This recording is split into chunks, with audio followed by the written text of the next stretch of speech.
smoking, no smoking pot or vaping on the grounds at all. We're trying to keep the peace. We want to keep our group, as powerful as we are, and have absolutely nothing for anybody to be able to shut us down with, right? So let's stick together, let's keep it that way. Zoe, everyone. I'm very angry at a lot of the youth right now because I find that it's their future, it's our future, and why are they protesting for other stuff but they're not protesting for their future? And I find that the brainwashing, of course, is getting worse, and we need to educate the youth as well. Last week there was a protest in Berlin, as we know. There was 1.3 million to 3 million people there, and I'm very proud to say that 2 members of my family were part of those people.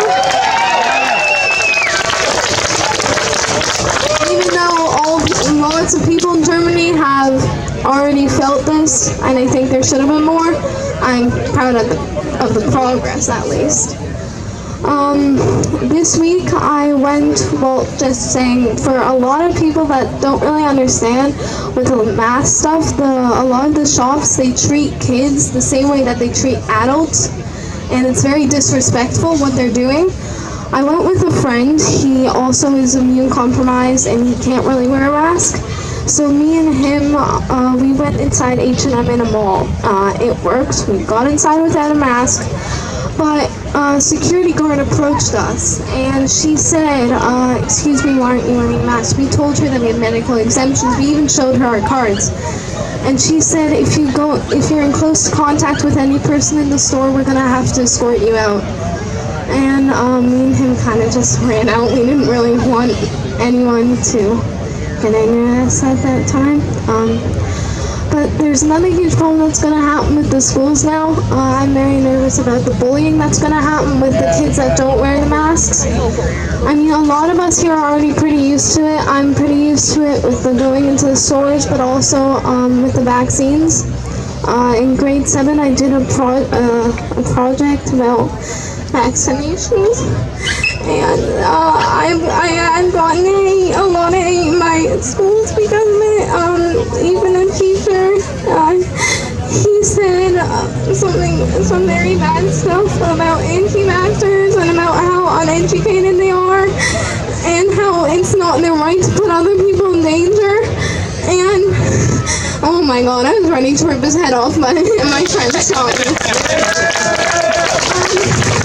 So I think that we really need to make sure that no kid gets bullied at school for not wearing a mask because they know better or because their parents know better than to put anything on their child's face because of the health risks and the mental health risks and the physical health risks. So thank you, everybody. Zoe, everybody. So I got the email yesterday, and I live in Peel region, and I got the email from Peel Public Schools, and with a link to a video with the new interim leader, who had to have a nice long discussion with the camera on how they're going to continue to check, there we go. They're going to continue to indoctrinate our children. They're going to continue to impose all these oppressions on our children. So I emailed them back politely, and I said, no thanks. Simple as that. No thanks. We have a new young lady to come up right now. Her name is Bridget. Everybody please put your hands together for Bridget. Come on up here, honey. Don't be shy.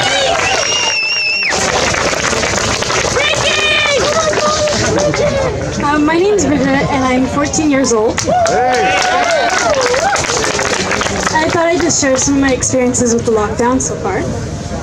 So my best friend and I have been inseparable since the 5th grade, but since March we've only seen each other once, and we had to be 8 feet apart the whole entire time. And my other best friend, we've spent every day together since 4th grade, and we've seen each other 4 times. Kids my age and younger need to be social. This is a very important part of our lives. And this lockdown is stopping that, and that's not fair. This is detrimental to our social and our physical health, It's not safe for us. We need to be kids.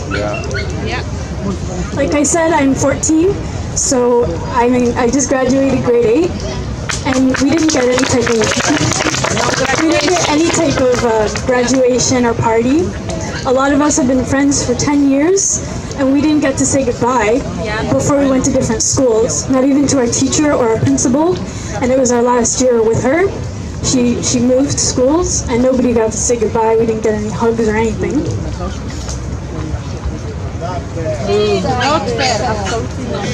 We also just got information from the Ministry of Education saying that masks are mandatory for students. Some staff get exemptions, but not kids.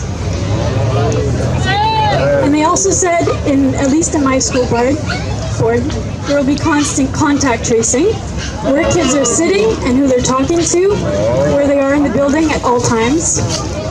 And I don't want to be in that environment.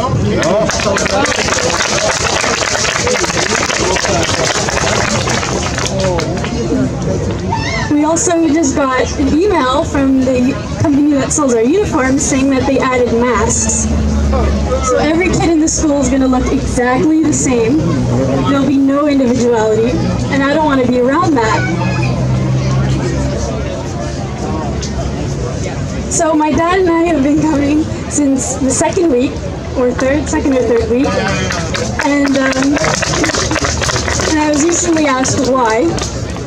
And because, well, not only are we here fighting for our freedoms and our futures, but this is also a place for positive energy. Yeah, that's right. We all come here, and the first thing you do is you find your friends and you hug them, which we're not able to do anywhere else. So we're here to spread and share positivity, and I want to thank you, everybody here, for that opportunity, and for listening to us, because we're kids, and we matter, and we all have something to say. Thank you, and thank you for listening. Bridget, everybody, you need to speak next to you, darling.